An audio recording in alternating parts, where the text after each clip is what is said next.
you have a practice or are you running a business? Valuation is the ultimate KPI. Hey there, welcome to another episode of the Valuations Podcast, brought to you by Diligence, the premier business intelligence platform for the wealth management industry. My name is Mike Langford, and I am the host of the Valuations Podcast. And this episode sounds like it should be boring, but it's not. It's actually a very exciting, engaging, and extremely interesting and valuable episode of the podcast, because today, joining me is Ivan Barretto, and he's one of the co-founders of RIA Compliance Concepts, based right here in Austin, Texas. And I promise you, you're going to get a lot out of this podcast. Like, for instance, we dive into why it is incredibly important to do a compliance review, kind of some due diligence on your compliance section of the business, if you will, before you go acquiring or looking to sell or transition your business. Because compliance, done incorrectly or not done at all, can really be a problem. Right? We're in a highly regulated industry and compliance matters. And so what really prompted this podcast with me and Ivan, and why I wanted to have Ivan on the show, is that Ivan and I have known each other for a few years. And I wrote a blog post not too long ago over on the Truelytics blog, so blog.truelytics.com, really talking about why I view compliance as a strategic partner for the business. And right now, in this period in time, when the business is evolving rapidly, you should be leaning on your compliance team to help you innovate, to help you take advantage of some opportunities. But too often, people look at compliance as the chief no officer, right? It's the department of no, where things and ideas and innovations go to die. And so I hear so often people use compliance as an excuse for why they just can't innovate. They can't move faster because, well, you know, we're a regulated industry and compliance would say no anyway, right? That is wrong. Compliance is really important, and it can be an asset. So I think you're going to get a lot out of this episode. Before we jump into the conversation with Ivan, as always, please do subscribe to the podcast over on iTunes, Stitcher, SoundCloud, you name it. Please also like and review the podcast. And then when you're done with that, kind of while you're listening, share this podcast out with some of your colleagues and business partners, because they need to hear what we're doing just like you do, right? This is really interesting stuff. All right, I'm not going to keep you much longer. As always, send in your ideas, your thoughts for the show. We'll cover more of that at the end. Now, here is Ivan. Let's do this. Welcome to the show, Ivan. It's really great to have you here. I've had you in mind for a guest for quite some time. Actually, it's funny because I wrote a blog post not too long ago over on the Truelytics blog. It's leveraging compliance as a business edge. Because, you know, as I mentioned to you in kind of in preparation for the show, I really do believe that compliance should be viewed as a strategic partner and not just as a lot of people look at it as the chief no officers within an organization. So I'm really thrilled to have you here, and we'll dive into a whole bunch of areas. So thank you very much for making yourself available. It's great to have you on the show. Oh, no, thank you so much. I really appreciate you inviting us on, or inviting me on. You're absolutely right. I mean, compliance, having the right compliance consultant firm to help your practice is definitely a key to helping, you know, offset some of, you know, the responsibilities, or helping you grow your business and focusing your time on doing what you're passionate about, right? So, no, I absolutely agree with you that having the right people and the right, you know, vendors to help your business grow, and trusted vendors to help your business grow, is an absolute key to success in definitely in the industry. So. That's fantastic. I agree. So, hey, before we dive into some of our kind of the topics we have, we chatted about, and we have in our notes here, I thought it might be a good to kind of do the old IMDb, right, journey for you. Like I always say, I joke about that about every single podcast, you know, your internet movie database, like your career, like what other movie was this guy in, right? So, you have a regulatory background as well. Before you were one of the founders of RIA Compliance Concepts, you have a pretty vibrant background in compliance and regulation. So I thought maybe you could give the audience a little bit of the background so that they really understand, like, you bring a lot of mojo to this conversation. Yeah, no, I completely agree. I mean, ultimately, at some point in your life, you have kind of a general idea of what your career path is going to go, or how it's going to go, right? When you go to college and go to grad school, but you don't. You kind of float in the wind when you're trying to determine what you want to do for your life, right? If you had asked me earlier in my earlier years, what if I wanted to be an auditor or compliance consultant, I would have said, honestly, what is an auditor? What's a compliance consultant? But ultimately, sometimes things just happen for a reason. And when I went to school, in college and grad school, I ultimately knew that I always wanted to help some people in some way, shape, fashion, or form, or whatnot. But I also wanted to incorporate my education into whatever I was doing. But when I got out of grad school, I had a general sense that I wanted to work in government. I got my master's in public administration at the College of Charleston.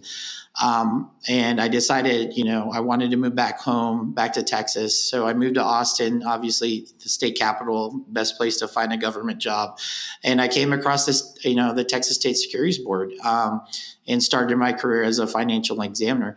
It's funny, when you start out in any career, sometimes just your calling, finds you, and it was a good fit for me. And I enjoyed my time as a financial examiner, and I just wanted to pursue that going forward in the private industry, and worked as a consultant, and eventually starting our own consulting firm. So.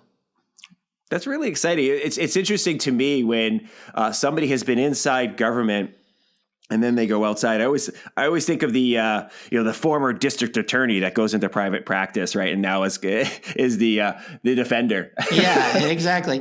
And my approach has never really changed from when I was an examiner. Obviously, when I was an examiner, I would help guide advisors. I was more in a consulting capacity at that time too, because I was trying to guide new advisors that had just gotten started out in the industry, just to keep them aware of what compliance issues they need to be aware of, and how to document things properly, because that's what they typically want to do, is they want you to get on the right track. That's why they see you the first year or two of operation. They want to point you in the right direction. Right.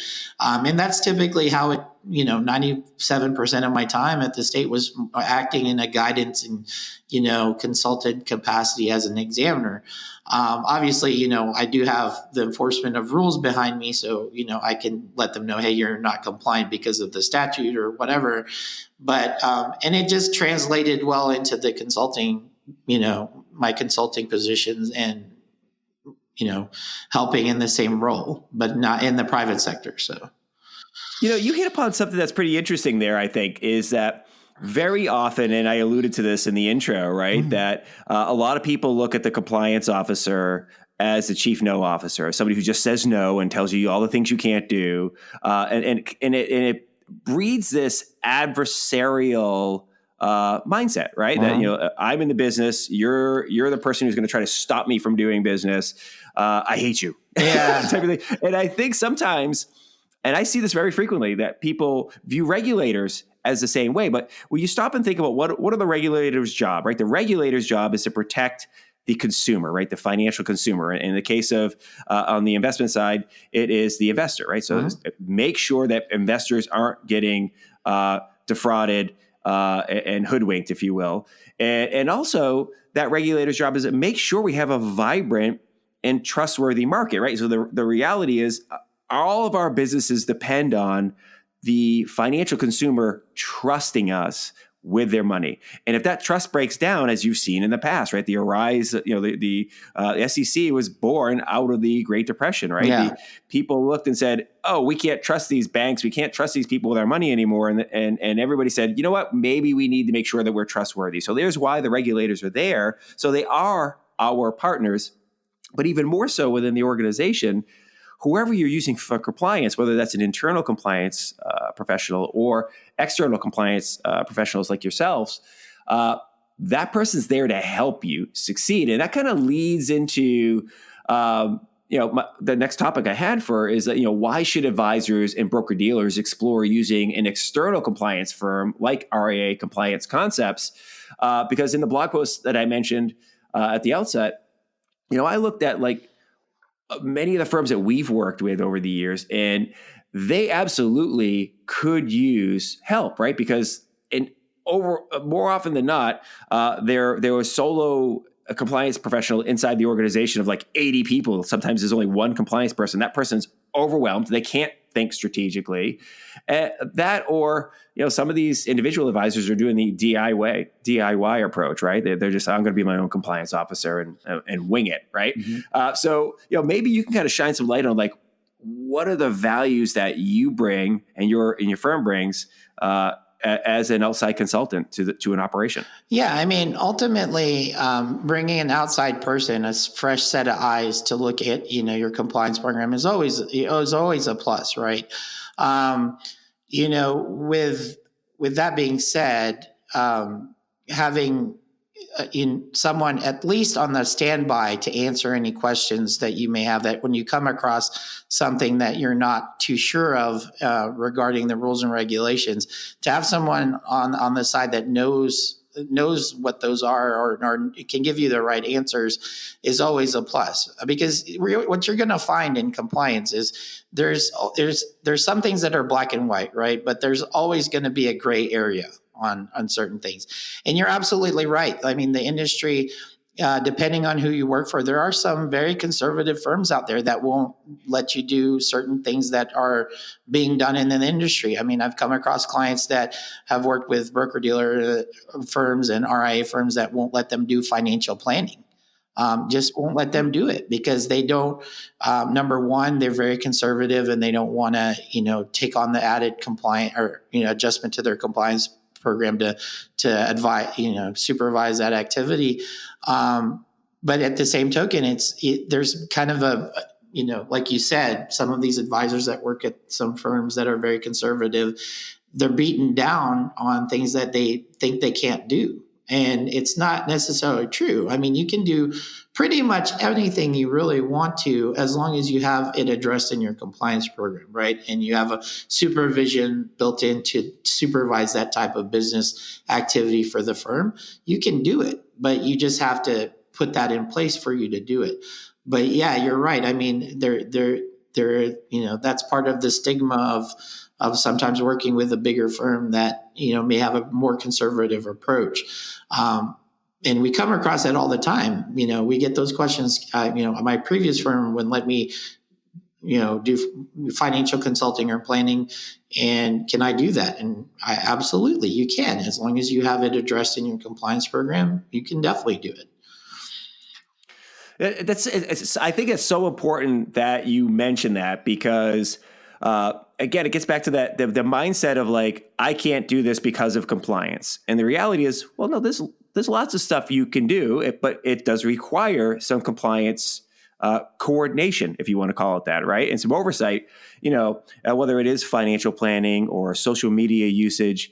I hear that a lot in my business, right? Like, we can't use social media. The compliance won't let us. It's like, well, that's because compliance doesn't want to make the investment in making sure things are getting archived and supervised properly. Correct. That's really what it is, right? Yeah. And they haven't taken the real, the real job of compliance, right, is to make sure that the firm is never going to be in a position where they could be held accountable for defrauding investors or misleading investors, right? That's what the SEC and FINRA are really, really interested in. State regulators really interested in protecting the investor. So, as long as you're putting things in place to make sure that people aren't getting ripped off, usually you're pretty good, right? That you're not breaking some pretty hard and fast rules, like promising returns and all that type of stuff. Coordinate or related to that, what are some of the what you say are some of the most common compliance roadblocks that slow down advisors or broker dealers or RIAs? Or what do you see in your travels? Are the things where like they just go, I don't even know how to get moving, or they're just like stopping on something psychologically or culturally? I mean, it's always that fear of the unknown. I think that's one of the biggest things for compliance roadblocks for some advisors that want to start out on their own. That's a common thing that we come across with advisors that are planning to break away and start their own shop. They don't know what they don't know, right? And that scares the bejesus out of them sometimes, because they've relied on their compliance department or other vendors to help them, take care of that for them. So the common things that most advisors I come across is just the fear of unknown and uncertainty about how do I address this, whether it's compliance, or how do I address, my archiving solution, because I relied on my broker dealer to archive my stuff, and, what's the cost and all of that stuff. So those are some of the compliance roadblocks that we come across, is just the fear of unknown and how they're going to address their compliance program going forward. Now, with that being said, like I said, in having an outsourced consultant at least guiding you through the initial setup process, and having them on speed dial to answer questions, is always a plus to any advisor or broker dealer that's just starting out. That's interesting. I love that concept of like helping people get over the fear of the unknown, right? Because I think all of us experience that in our business, right? Occasionally you're looking at something like, oh, I really want new results, or I've hit a plateau in my business. I got to go to the next level. But it is that anxiety of taking on something that it feels risky, or it feels like I'm going to have to invest a lot of time and energy coming up to speed on this thing. And, very often advisors get knocked on this. And I don't think it's true. I mean, a lot of times people say, oh, advisors aren't very technical. And I usually correct people saying, no, they're very technical. I mean, they use technology all the time in their business. It's when you've been in business for a long time and then somebody wants you to adopt a new technology, you start asking yourself about the incremental benefit, right? Like, what is the new benefit to this, and how much work is it going to take? Is it going to disrupt my existing business and so forth? And it sounds to me like, what you're saying is you view your role as like a partner, right? As somebody who can say, hey, let me make this easier for you. Let me take some of the unknown off your shoulders and show you how to navigate to new heights in your business. Correct. I mean, ultimately helping them manage your compliance program efficiently, providing them guidance on the do's and don'ts, just to be aware of that stuff. That's definitely something that I help most of my clients and prospective clients. I try to educate them as much as possible, because ultimately this is an important decision for most of the advisors that we work with that are breaking away and starting out, starting their own practice, is just being able to educate them and feel comfortable knowing as much as they possibly can to help their practice succeed. So, one of the things we did earlier this year for Trulytics was we created our predictions for the 2019 for the wealth management industry. And my prediction was that advisors are going to begin to embrace online video to a really, really large extent, because what we've seen with video is engagement rates on social, for example, are like 10x any other medium, right? You post a video, you're going to get a lot of views, you're going to get a lot more comments, and you'll get a lot more inbound leads and engagement because video resonates, right? Everybody's carrying around a full HD screen in their pocket at all times. So people love video. Does RIA compliance concepts, do you offer advice on how to use social media and how to incorporate things like online video into your business, into your marketing and communications infrastructure, and what should people do from an archiving or from an approval process and so forth? Is that the type of services you offer? Yeah, I mean, obviously we review content, video content, obviously prior to publishing.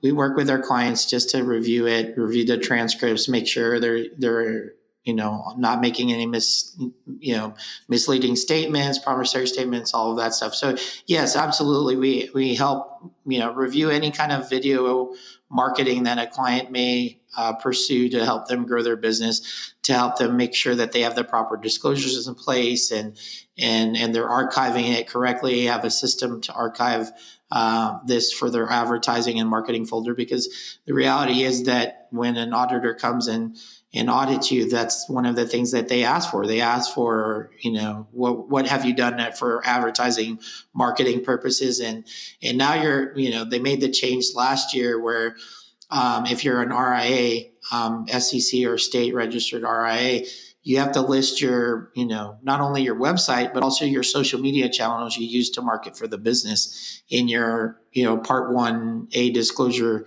on the IRD system. So it's on the radar for the regulators that they're going to start diving in more and more to looking at your social media content to ensure that you're not misleading the public, the general public. With that being said, I mean, we can definitely guide most of our clients through that process of, okay, here's the steps you need to take to make sure that, you have this reviewed, have the proper disclosures in place, and you have it archived. And we definitely help with that. That's something we definitely help. That's great to hear because, I mean, to me, and again, this is near and dear to my heart, right? It's, the operative message that I try to share with people is like, look, it's not as difficult a hill to climb as you think it is, right? Mm-hmm. It's relatively easy to produce content. It's relatively easy to distribute content. And frankly, it's relatively easy to make sure you're compliant, right? The technology tools are there. And then the services like RIA compliance concepts are there to help. I'd be remiss while we're on the valuations podcast to not ask this one, which was also in our predictions. One of the predictions is we're going to start to see more and more business transitions happening, right? So more mergers and acquisitions activity, due in large part to the aging of the advisor population. Many advisors are 60 years old or even older now. So they're starting to be on that final few holes of their career, if you will, looking for the exit. And you've got the younger guard looking to grow their business, and many of them are looking to grow their business via acquisition. Do you have any suggestions for the kind of the core compliance concepts to think of before you get to the negotiating table, if you will, to think about selling your business to somebody else or acquiring somebody else's book of business? Yeah, I mean, ultimately, due diligence is the key. Having a proper due diligence process in place to looking at everything related to the business that you're acquiring.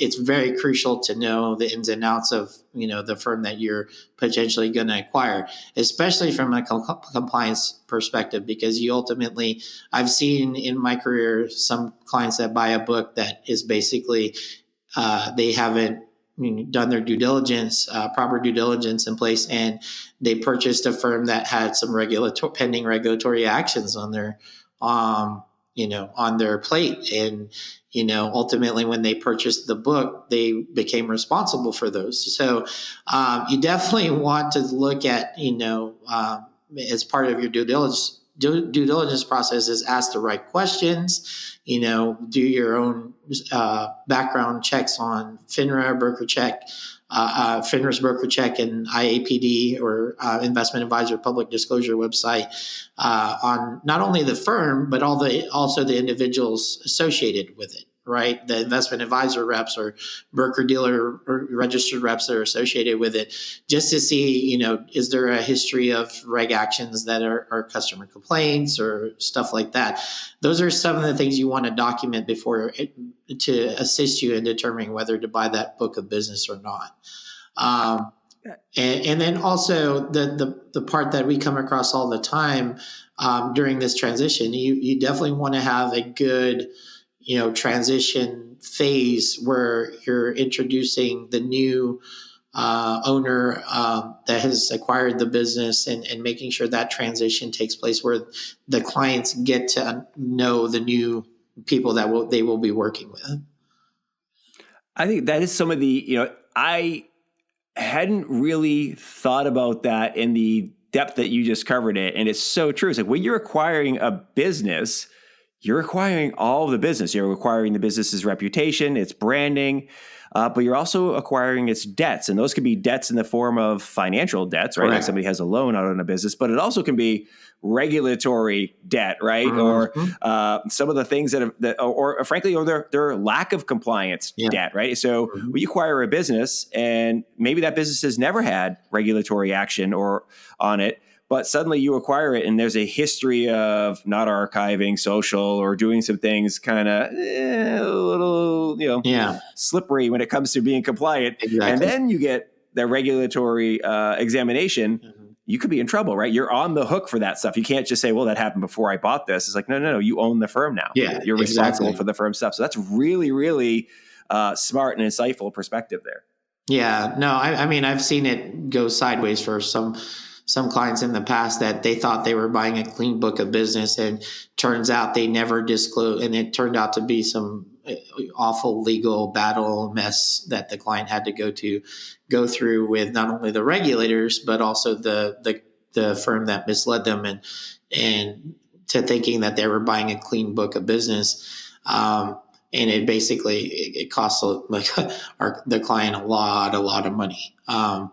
So you definitely want to do your due diligence and have the proper tools in place with your agreement and that you're to buy the book, and having some provisions in there to protect you and all of that stuff. But just doing your due diligence, that's the biggest thing that I can offer for people that are. And you're right. I mean, the industry is starting to age out, and you're going to see more succession planning for a lot of older advisors that are ready to hang it up and ride off into the sunset or retire on a desert island or whatever. So this is going to be a more of an interesting topic in the future, because this is definitely going to happen quite a bit. So. That's great. And now, is that, by the way, sorry to put you on the spot on this one, but is that the type of due diligence that you help somebody with? Like, so if a firm if somebody is considering acquiring a book of business, whether it's a solo advisor acquiring another solo advisor's business or an RIA acquiring another one, is that something that you and your team do, or you come in and say, hey, look, before you make this acquisition and enter into this transaction, let us help you do a bit of a compliance examination and make sure that everything's clean before you go through with the transaction? Is that something you offer? Yeah, absolutely. I mean, we can definitely look, at the very least, we can do some background checks on the firm, the advisors, all the representatives. We can do, a cursory gap analysis to make sure their compliance programs in order, or if there's any gaps we need to address, we definitely do that. As far as the other stuff, the important stuff like the financial valuation and all that stuff, we recommend they have to use someone else for that. But I recommend they use Truelytics for that stuff. That's what Truelytics is. Yeah, exactly. Truelytics, use Truelytics to help with evaluations of the book and all of that stuff. But yeah, we can definitely help with assessing the current state of their compliance, the firm, the book, the business that you're buying, the firm's compliance program and all of that stuff. Yeah, that's something we can offer. That's fantastic. All right. So now comes my one of my most fun questions. Anytime I have a service provider on the show, can you share maybe an interesting story of a compliance emergency that could have been avoided with some preparation, right? I talk to advisors and I ask that. Most advisors haven't had that many, financial advisory emergencies, but occasionally one happens, right? Spontaneous divorce, or somebody passes away, or a variety of different things, or a business breakup or something. But, in your case, have you ever had the one where it's like, the emergency phone call and it's like all hands on deck to come in and put this fire out? I mean, if it's a serious problem, I typically just defer them directly to letting them know, hey, you probably need to contact an attorney for this. I mean, ultimately, that's, if I assess it and they're telling me something, this is problematic or there's a major issue, most of the time I defer that over, hey, you need to go seek counsel for this. So what would be an example of that? Like they've been, the SEC sent them a letter saying, we think you defrauded investors, as an example? Well, yeah. I mean, obviously, if it's something like that where they've stormed the gates and they've showed up in your office and start,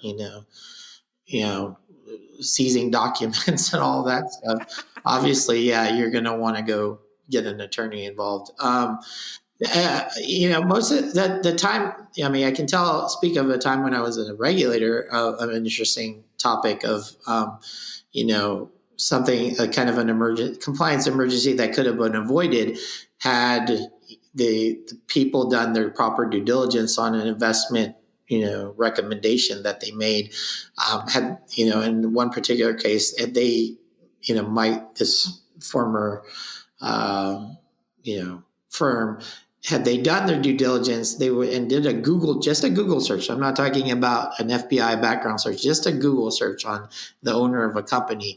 Had they done that, they would immediately known not to do business or offer or get involved in this type of investment vehicle, because if they'd done that, they would have seen this person had served time in federal prison.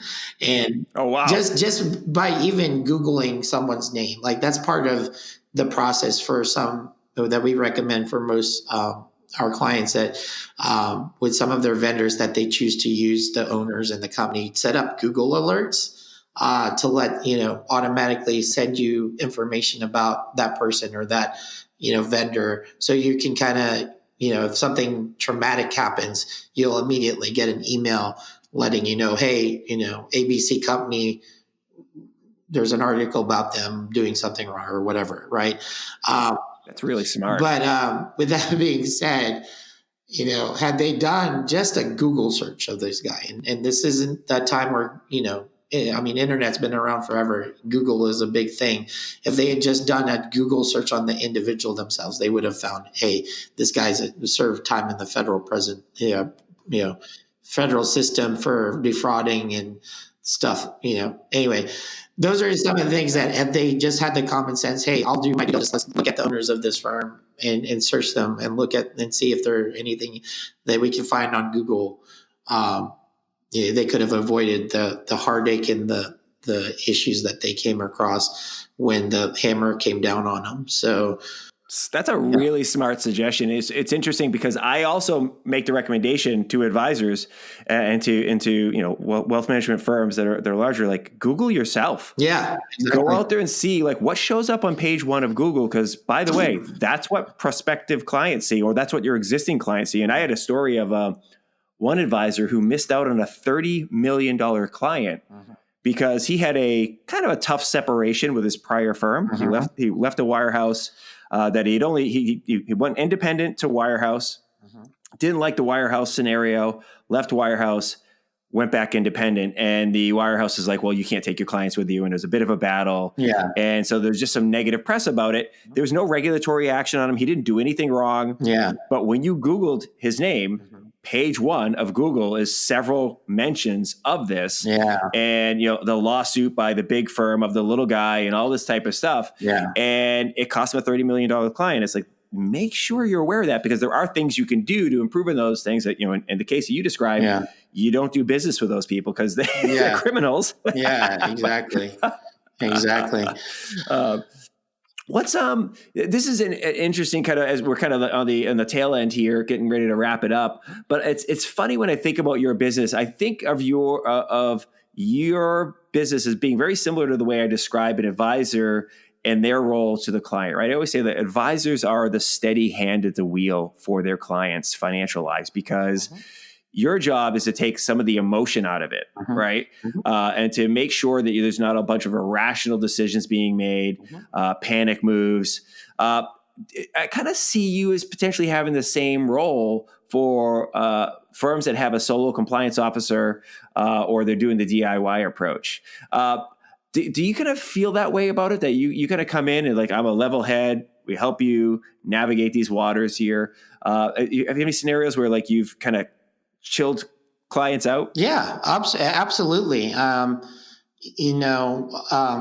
What most advisors need to look at, and this is something that, I wish there was a way we could preach this a little bit more, is when you're starting your own practice, you need to identify your strengths, right? So if your strengths are not compliance and you're a little bit, it's a weakness for your business, why would you want to try to manage that situation and channel your efforts to getting up to speed on that if you could have a subject matter expert helping you guide you or assist you with that area that you're weak on, right?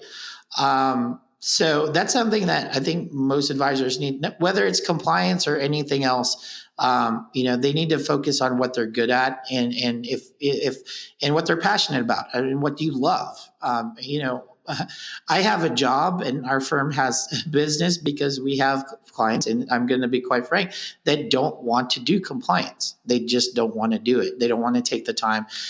With that being said, they want to help. They want help with it and feel a little bit at ease that there's someone that knows what they're doing, helping them managing their compliance program and assisting and providing guidance with it. So as long as you take that approach and you can find the right partner to help you with compliance, that helps ease the tension that some advisors, solo advisors, have about their business. And That's smart. And if you want to do the DIY approach, there's nothing wrong with it. There's absolutely nothing wrong with it. If you really want to channel your effort in that, but I do recommend if you're going to do that, you're going to come across questions.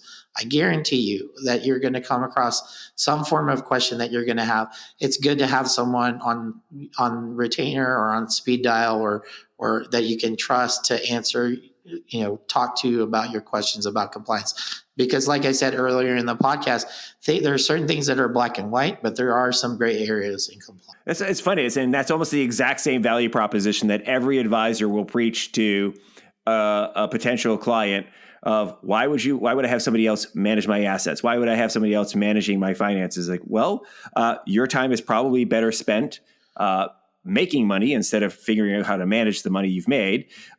Also, what are the consequences of you doing a poor job because you are not a professional money manager? Well, in the case of the advisor, what are the consequences of you doing a poor job from a compliance perspective? Since you are not a professional compliance officer, you don't have the years of experience and the breadth of knowledge.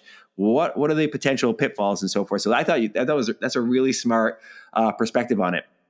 Kind of closing it out here, what are some of or do you have any important compliance trends for the year or issues facing broker-dealers, wealth management firms, or individual advisors in 2019? Do you have any? These are our predictions for 2019 or things you need to focus on? Oh, I mean, the biggest things the common things that you guys, the future trends in the industry, basically we kind of touched on this earlier, was most of the clients now are aging out. Right. And that's going to lead to senior vulnerability and financial exploitation cases that we're going to see. We've already seen something recently in the news with Stanley being financially exploited by his managers and relatives and whatnot. That trend is not going to stop because the reality is the general population is the baby boomer generation is starting to age out, and this is going to be a more prevalent problem in the near future. Having firms address that in their compliance procedures, as far as knowing when to identify or look for risk issues with certain clients that meet that criteria as a senior vulnerable person, identifying diminished capacity, identifying, that they're being exploited by a relative, caregiver, or whatnot. Those are some things that you want to build into your policies and procedures and have training with your staff that's servicing these types of clients and understanding when it's time to pull the trigger to potentially report it. Because the reality is, in certain states, jurisdictions like Texas, you are deemed a mandatory reporter. You have to report this. It's the law. And then having a better grasp of understanding that. That's one of the biggest trends that I see in the near future. Cyber is always a big problem. Everyone in the industry now is doing some form or using some form of vendor electronically to help with their practice, whether it's a CRM program, obviously your custodian that you're using to custody client assets, basically everyone's using some form of electronic means to help manage their practice. With that being said, and you're going to see a bigger trend in the future that some of these state regulators are starting to adopt regulation that requires them to have policies and procedures to have address cybersecurity breaches or cybersecurity prevention, threat prevention, and have policies and procedures to address this. So that's something that I definitely think is not going away. I think it's going to be more prevalent going forward. But as far as that's concerned, I mean, the social media aspect, marketing, that's a big uptick too, because they're starting to dive into that now. So I see that becoming more of a prevalent compliance trend in the future as well, making sure you have the proper disclosures in place and with all your social media channels you're using and website and all of that stuff. So those are kind of the main trends that we see going forward are going to be potential issues for advisors and broker dealers. That's great. That's great. Well, thank you very much, Ivan, for that insight. As we close it out here, I'm sure people are going to want to hear more from you, be able to learn more about RIA compliance concepts. Would you mind sharing, how can people follow up with you, kind of keep track of you and reach out to you if they need to? Yeah, of course. Obviously anyone interested in our company and our services and wants to discuss how we can be of assistance, you can reach out to us via our website, www.riacc.io. We also have, we're all on most of the social media channels except for Google Plus, which, I guess is been taken away. Pour one out for our homie, Google Plus. Exactly. LinkedIn, Facebook, Twitter. We do have our own podcast. We just started. We just finished up season 1 in the end of December. The RIA Compliance Collective. That's available on most podcast platforms, Spotify, iTunes. And we're working diligently on season 2. And Mike, I hope you take us up on our offer to be a guest speaker on our podcast. I'm totally there. It's going to be exciting. Yep. Yeah, I love what you're doing with the podcast. And I particularly love, and we were talking about it at the beginning here before we started recording, your little snippets that you post via social there. Those are fantastic. So I really do encourage anybody listening to the Valuations podcast to head over and listen to the RIA Compliance podcast. It'd be great. Well, very cool, Ivan. Thank you very much once again. It's been a pleasure to have you on the show, and we'll talk to you soon. Thanks, man. All right. Thank you, Mike. I appreciate this. Appreciate you having me on. All right. Huge thanks to Ivan Barretto of RIA Compliance Concepts for joining me today. Make sure you do check out their podcast, RIA Compliance Collective. It is really well done. I have to say, I've listened to a couple of episodes, really enjoy it. Hey, also, take Ivan up on that tip there that he mentioned. That make sure you go Google, number one, Google yourself. That's my tip. Google yourself, Google your firm, set up Google alerts for yourself and for your firm so that in the event that somebody mentions you or something is written about you or your firm and it's placed online, Google Alerts will alert you to the fact that that happened. And then go Google some of your vendors, Google some of your clients, right? Make sure everything's on the up and up because you'll be surprised at what comes up on page 1. You really want to make sure that you're aware of who you're doing business with. Lastly, if you have questions, you have topics, you have suggestions for what we cover on the podcast for future episodes, please do hit us up, valuations@truelytics.com, or hit us up on the socials, right? We're Truelytics everywhere. You can also shoot stuff to me. I'm at Mike Langford on just about every other social media platform as well.